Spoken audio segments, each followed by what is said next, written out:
Thanks for tuning into my new show, Get U.S. Market Ready with Italian Wine People. I'm Steve Raye, author of the book, How to Get U.S. Market Ready. And in my previous podcast, I shared some of the lessons I've learned from 30 years in the wine and spirits business, helping brands enter and grow in the U.S. market. This series will be dedicated to the personalities who have been working in the Italian wine sector in the U.S., their experiences, challenges, and personal stories. I'll uncover the roads that they walked, shedding light on current trends, business strategies, and their unique brands. So, thanks for listening in, and let's get to the interview. Hello, and welcome to this week's show. This is Steve Raye with another edition of How to Get U.S. Market Ready with Italian Wine People for the Italian Wine Podcast. This week, I'm joined by Mike Desideri, and Mike specializes in U.S. beverage alcohol market price structures, and we're happy to have him. Mike, welcome to the show. Thank you very much for having me on. Yep, it's a pleasure. Can you give us a little background on yourself? You told a funny story to me earlier about how you got your job, so why don't you tell that again? Sure. So I was still in college, going for accounting, and that's where I got my bachelor's in accounting was at SUNY Westbury. So I was actually going to my doctor's office and just to get a regular checkup, and as I'm leaving there, I was in search at that time for an accounting position to put on my resume. So I saw, I'm sitting there on the fourth floor waiting at the elevator, and I see on one of the office doors it says accounting. And I don't know anything about, the firm or anything else, but I knocked on the door. The young lady in the front let me in, and I said, hey, I'm here. My name is Michael Desideri, looking for an accounting position. Do you have anything available? She said, I'm not sure, but let me call the CFO or controller to the front to let you know. And I spoke to the CFO and the controller at that time. I got their contact information. I then sent over my resume. And then within 6 months, I started in the alcohol beverage industry in the accounting department for an importer. Here you are. So you started your own company. Why did you start a company, and what are you seeing in the marketplace that you felt there was a need for this service? So I felt there was, working at the importing company, I saw a lot of clients not understand where all of their expenses were going to, were their products priced correctly. So in doing that, I said to myself, that there's something that every brand needs, and they may not have the best understanding of the alcohol industry. So I created a company that helps them out with creating pricing for their brand, including all selling expenses. To the best of my knowledge and their knowledge. And then also, a cash flow piece so that they could see, how much money are they actually making after variable and fixed expenses. So that's the reason I had Mike on. I mean, I find in my consulting practice, one of the most common lacks that people have and recognize is they don't understand the three-tier system. Yeah. There, right? And then they don't understand how that impacts price structures, margins, taxes, Right. Yep. Some of the terms, laid-in costs, FOB, and we're going to talk about some of that kind of stuff. So what I found is Mike brings a real clarity to the subject. So what we're talking about is people getting involved with things they don't understand. They need somebody or some tool that helps them do that. What are the top things most people don't understand about the U.S. market? So the one is definitely all of the expenses that come into play. In regards to, extra fees that you don't think about, whether it's state beverage taxes based off of the states, billbacks is another one. Those are the main ones. So explain billbacks. Sure. So billbacks is when you're selling to a distributor, there's an agreement between your own brand or your own company and the distributor. And with that, there's samples that have to come into play, tastings, if you're doing events in that state, any POS material. And most of the distributors, if it's split 50-50, are going to bill you back for your 50% as a brand, which is not always taken into consideration. And it could be, 30 to 60 days later from when it happens, which you need to have the cash to cover that. You get a bill and you weren't expecting it. Right. Yeah. And people, whoa, they get all, but it is normal in the business. And once again, if you understand what's happening, and once you get your feet on the ground as a supplier, you have a much better feeling of that. But my point of view and Mike's is prepare for that so you know what's going on. So the question I get asked a lot, and let's put this into perspective of you're an Italian producer and you're exporting to the U.S. and you've got Import Solutions. This is the first time that you're working in this market. and you explain, or you tell them, well, if your brand X Works is €3.50, how does that work out to $14.99 on the shelf? The question they ask, how come everybody else seems to be making more money on my wine and I'm the one who produces it and I have to buy the glass, I have to own the vineyard, I have to deal with the weather and all this other stuff. This does not make any sense. So how do you respond to that question? It's never a good response is the answer, but it happens. There's a lot of things that go into building in a price structure. The first one is, the producer cost, right? What that goes into tail. And with the increase in shipping, the next part is your ocean freight or, transportation to get it over into the U.S. It doesn't matter where it comes from. And, due to the increase in shipping, you need to be prepared for that. Is a large part to this, especially now, because people are increasing their prices now because shipping has gone up so much and they weren't prepared for it previously. Not only the shipping itself, but the timing of it and the availability of containers and ships. I think everybody's hearing about that. But Right. what I find is a lot of people, when they actually confront it for the first time that, gee, I can't get bottles, had never thought that that was going to be a problem. But now it's definitely a big hiccup in the system. Right. So the first part is definitely the freight forwarding. The next is the taxes and duty that you have to pay to import it into the U.S. via a customs clearance broker, or you could do it yourself. The next part is storage, handling, and all that to get it into a warehouse in order for you to sell to a distributor or retailer for them to pick up there. To clarify, let me just jump in here. So most public warehouses are going to charge an in and out charge on a per case basis. So if you're packed in sixes, you're going to pay whatever that charge is per case, not per 9-liter case. And then there's also a storage cost of so many cents per case. Correct. Per month. And you have to factor that in your pricing structures, anticipate that you're going to be in storage for an average of 3 months, or it's very hard to predict, but you better incorporate that into the forecast. But sorry, I interrupted. Go ahead. Yeah, no. So you're absolutely right. I averaged anywhere between 3 to 6 months for my clients, just to have a cushion in there for storage. And then it's any importers fees for doing all the paperwork on their behalf, whether it's a percentage of sale. And that's where kind of the markup and the margin will come into play here. So you have importers fees, and then you have the delivery cost to get it to the retailer in a specific state if you're selling in it. And then, there's from the port of entry to the warehouse, and then intra-U.S. from the warehouse to whatever retailer or distributor warehouse it's got to go. Correct. So those are just kind of the variable expenses, but that's just to kind of bring it in and kind of sell it. Now, after it's sold, then you have taxes to pay on it, right? Then there's advertising and marketing to come into play for moving the brand within the state. Any brand support, as we discussed, such as billbacks with the distributors. And that all has to be taken into consideration, which is how we get from €350 X Works euro to $14.99 MSRP. Okay, so we're talking about import. So I talk about import solutions, and that was the word I used earlier, because there are a number of different ways of getting a brand imported, and a lot of export brands are not really aware of the difference between importer and distributor in the U.S. What is the difference between an importer and a distributor? And are there variations on the theme? We've heard of clearing wholesalers and clearing importers. Can you explain the difference? Sure. So an importer to me is someone who handles all the logistics to get your brand from where it's being produced, co-packed, or distilled, and imported into the U.S. with all the necessary, customs or customs and logistics options to get it into a warehouse, is my understanding of an importer. And then to be able to sell it to whichever distributor or retailer you sell to in that state, have those licenses, to me, is an importer. So the difference is an importer license is called a basic permit. It's issued by the TTB, which is the regulatory entity, and it's a national thing. Correct. The distributors work on a state-by-state basis. And usually there's a separate distributor entity each state basis, and that's regulated differently, separately from TTB. Yes, correct. So the distributor, on the distributor end, it's by state basically, and there are distributors in multiple states. Right? Don't get that wrong.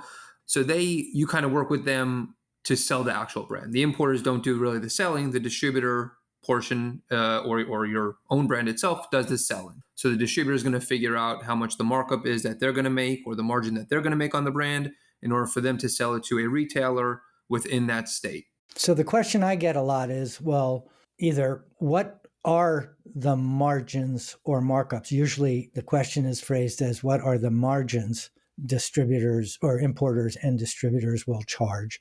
And after the surprise settles down, then they say, well, what are they doing to validate that value? Can you address that issue? Yes. So a traditional importer, my understanding, is going to mark up the brand, and so it's taking the price that they're buying it from, and increasing it. Okay, so here we go. We started on that. Going to save it to later, but let's get right into it now. What is the difference between margin and markup? So markup is taking the actual price that they're buying it for and increasing it by a percentage. Okay, margin is basically what are they making by increasing it by that amount from what they're buying it from you for. So I get asked this question a lot, and actually I covered it in the book. And by the way, for anyone interested, if you go to my website, how to get or getusmarketready.com, you can download a glossary which has these terms and also includes these formulas. But there's a lot of confusion about importer margins, first of all, between the concept of margin versus markup, as well as distributor margins. And their ranges, and the ranges get adjusted by a whole bunch of different things like contributions, sample contributions that usually are shared costs between the two. But when it's a new brand, instead of 2%, you might be allocating 5%, and that may or may not be shared. So it's important to understand when you're talking about all of these things that you fully understand the definition of the words that are being involved and the component pieces of it. You might think, oh, gee, I don't want to sound ignorant. I'd rather be thought of as ignorant than lose money. So, that's my point of view on this thing. There are no stupid questions. And if you don't understand, it's important for both sides to make sure that you do. So don't be afraid to ask and get clarification of what's going on. Mike, why don't you give us the difference in the actual mathematical formula that defines margin and markup? So markup is profit divided by cost times 100. You could put it into 100% or dollars wise. And then margin is your sale price less your cost of goods sold divided by your sale price. And that yields two numbers that are related. I like to say they're two sides of the same coin, but it's really absolutely critical that there's clarity in any conversations you're having with importers, distributors, retailers, on-premise accounts. There's a lot tendency in the industry to talk about points and not a lot of definition of points. So my advice to people is to make sure you understand these equations and that you're using the right terminology and the people that you're working with are using the right terminology. So another example of where some of that confusion can come in, and it really is a matter of a simple definition, is FOB. Now, my understanding of FOB is free on board or freight on board, and that is the price of the product over the rail on a ship. So not Ex Works. Ex Works is the loading dock of the production facility. Then what gets added to that is the shipping costs to go from the production facility to the port, get it onto the ship, and that's the FOB. But there's another use of the word FOB that distributors use. Can you clarify the difference? Yes. So FOB means where they're picking up the product from at the warehouse, right? Which then the distributor has to pay delivery, a trucker to do that. And there's more expenses on the distributor end if they're picking up from the warehouse that you're storing the product compared to you actually delivering the product to their own facilities in the state. So it kind of is really the formal definition of FOB, but it's really important when someone at a distributor is talking about FOB, they're talking distributor FOB, right? Meaning the price to them. Correct. And once again, it's very important that you understand the terms because it's all a function of money. And if you're not absolutely 100% clear, you're probably going to lose some. Okay, so you have a tool that you've developed, and we obviously can't show it on a podcast. And we're going to be for the audience, we're going to be working on ways to make this available to you publicly. But you kind of boil things down into a couple of buckets. And can you separate kind of how that whole price structure thing falls out? Yes. So depending on what you're kind of paying for, right? The first bucket is what is it costing you to buy it from a supplier, a distiller, or a co-packer, right? That is the first bucket. So we know what that cost kind of looks like. The next bucket is, the shipping cost to get it to the warehouse or to a port. All the logistics, both over the water as well as in country. Yep, that's logistics for that. The next part is the tax and duty. If you use a customs clearance broker, there's other fees involved. So, there's like 3 or 4 line items that can go into just customs clearance, which is tax and duty, broker fees, any other fees that they may charge, or if it's, overweight or something, the container, that they're going to charge for that and stuff like that. So, or demurrage in the port or something like that. But this is all related to FET, federal excise tax. yeah, It does not include the state taxes because that's something that takes place at the distributor level and is related to the laid-in cost. Correct. At this point, we're just in the stage of getting it to the U.S. and imported. Okay. Yep. That's bucket 2. Okay. The next bucket is going to be your importer fees or anything else that's related, to them handling the paperwork for you, whether it's administration fees, per case fees, per percentage of sales fees, any of that would be the next bucket, and anything else they charge, whether it's insurance and things like that. The bucket after that is your storage.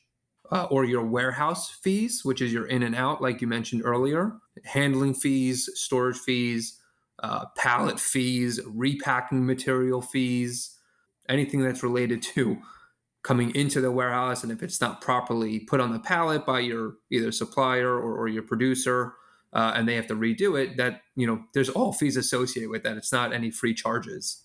So are there some touch points or a checklist of things to keep in mind to make sure that all the people involved in a negotiation are clear as to what's going on and not operating under any false assumptions? Yes. And this is exactly where my firm kind of comes into play.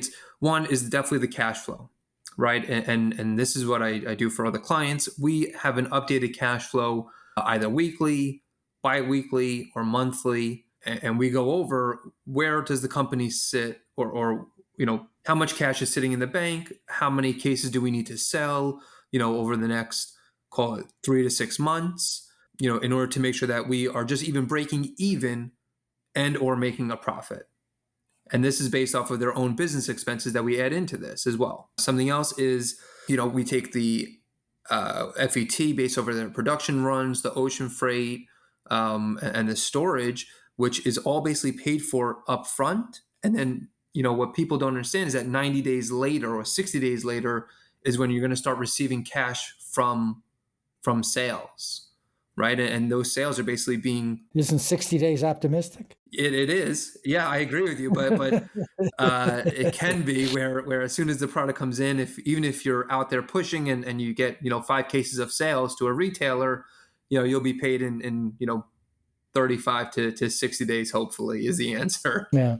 And one of the other complications is federal excise taxes are due when it clears customs at the port of entry. And that has to be paid immediately, usually by the importer having a bank account that the taxing entity can deduct the money directly from. So cash flow becomes an absolutely critical piece of this thing. And my experience has been, and it's certainly not my area of expertise, but my experience has been that's kind of a rude awakening to people. And it takes them a couple of shipments to start to get comfortable with all of the things that happen or are involved. Correct. Okay, we're kind of coming to the end. I like to ask at the end of every, and we could go on for hours on this because I don't understand it all very well, and I've had a lot of experience doing it. So I know it's confusing for most people, but it is very important that they understand all this to go. So of all the stuff that we talked about, all of it is mission critical. What is the one big takeaway somebody can use here about how am I going to manage my business in the United States, or what should I be paying attention to? What would that be? A cash flow analysis for sure. A forecasted cash flow analysis for anywhere from 1 to, you could even do 5 years if you want, but I would suggest 1 to 2 years is going to be the most important, because then you can figure out when you're going to have to produce based off of estimated forecasted sales, based off of a marketing budget, based off of hiring a salesperson, when you have to pay for certain transactions such as, FET, ocean freight, when you get paid for those sales, right, that's all in a cash flow analysis. And that to me should be part of every business. Okay, so we're talking with Mike Desideri. The company is SJN Solutions. And Mike, you want to give us your email and social handles? So if somebody wants to contact you, they can? Yeah, sure. My email is mdesideri, that's MDESIDERI at sjnsolutions.com. And the website is the same thing, where it's sjnsolutions.com. So a big thank you to Mike. If you have any questions about any of this, you can reach out to him. Obviously, you can reach out to me as well. And we want to thank you for listening to this week's edition of Get U.S. Market Ready with Italian Wine People.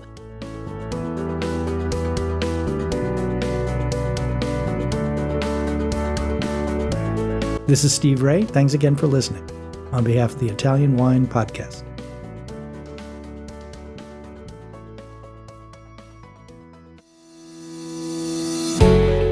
Hi guys, I'm Joy Livingston and I am the producer of the Italian Wine Podcast. Thank you for listening. We are the only wine podcast that has been doing a daily show since the pandemic began. This is a labor of love and we are committed to bringing you free content every day. Of course, this takes time and effort, not to mention the cost of equipment, production, and editing. We would be grateful for your donations, suggestions, requests, and ideas. For more information on how to get in touch, go to ItalianWinePodcast.com.